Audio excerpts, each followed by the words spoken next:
Normes et règlements. Comme vous le savez tous et comme on l'a déjà vu dans l'article.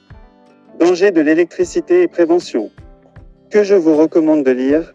L'électricité peut être dangereuse pour chacun de nous. C'est pourquoi les installations électriques sont soumises à des normes rigoureuses afin de prévenir tout accident électrique qui pourrait endommager la santé des hommes, les bâtiments ou les appareils électriques. Pour qui fixer des normes? 7 millions de logements en France ne répondent plus aux règles de sécurité. 2,3 millions d'installations électriques sont très dangereuses. Chaque année, on déplore plus de 80 000 incendies d'origine électrique et des milliers d'accidents corporels. Les raisons de ces accidents dans l'habitat sont multiples. L'absence ou la défectuosité du réseau de terre, l'absence de protection contre les contacts indirects, l'usure du temps. Les surcharges des circuits, des pièces accessibles d'appareillage sous tension. Ces raisons sont dues au non-respect des règlements en vigueur. L'électricité dans le monde entier, il n'y a pas de normes mondiales pour l'électricité. Ni voltage ni fréquence du courant électrique ne sont identiques dans chaque pays. En plus, il existe de grandes différences entre les pays quant aux fiches électriques et prises de courant. En apparence, ces différences sont insignifiantes, mais elles peuvent avoir des suites assez fâcheuses. La plupart des appareils qu'on achète dans un autre continent ne peuvent pas être branchés chez nous, tout simplement parce que nos prises ne sont pas compatibles avec la fiche de l'appareil importé.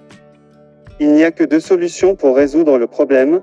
Soit on coupe la fiche étrangère et on la remplace par une autre, soit on achète un adaptateur peu esthétique et mal commode. Mais cela étant fait, il y a malheureusement toutes les chances que le problème ne soit toujours pas résolu puisqu'un adaptateur n'assure que la compatibilité entre la fiche et la prise électrique, mais il ne changera pas le voltage. Un feu d'artifice absolument spectaculaire se déroulerait si un appareil provenant des États-Unis était branché quelque part en Europe. Il va de soi que le manque de standards mondiaux en ce qui concerne le voltage, la fréquence et les prises cause beaucoup de problèmes pour les consommateurs et, en plus de cela, entraîne des frais tout à fait inutiles. Quel gaspillage d'argent! Tension monophasée et fréquence. En Europe et dans la plupart des autres pays du monde, la tension varie entre 220 et 240 volts, lorsqu'au Japon et en Amérique du Nord, les valeurs de tension fluctuent entre 100 et 127 volts.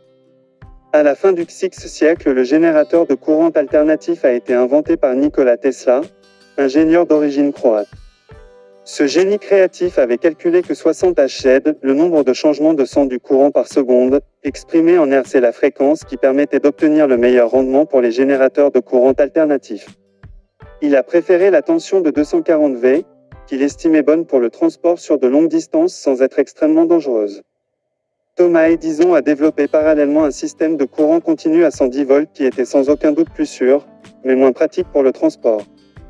Quand la compagnie allemande EG a mis en place le premier service de production d'électricité, elle a opté pour le 50 Hz afin d'ajuster la fréquence au système métrique.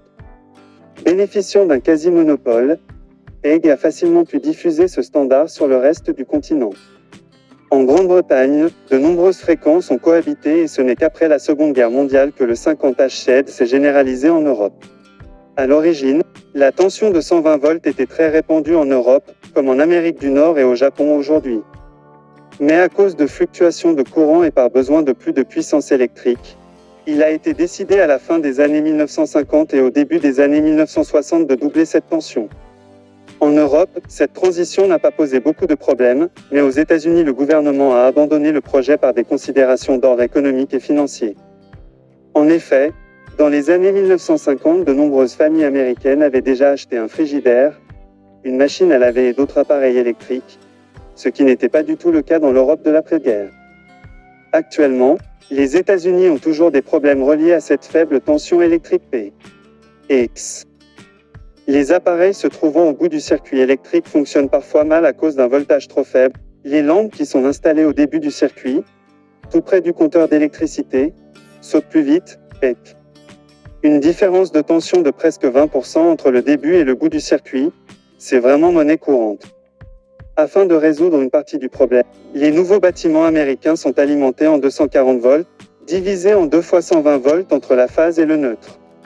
Les appareils qui consomment beaucoup d'électricité, four, lave-linge, sèche-linge, PEC, sont branchés directement en 240 volts. N'oubliez pas de laisser vos questions ou vos remarques dans les commentaires. Pour plus d'informations, visitez notre chaîne spécialisée dans l'électricité. Abonnez à la chaîne Othman Gabardi.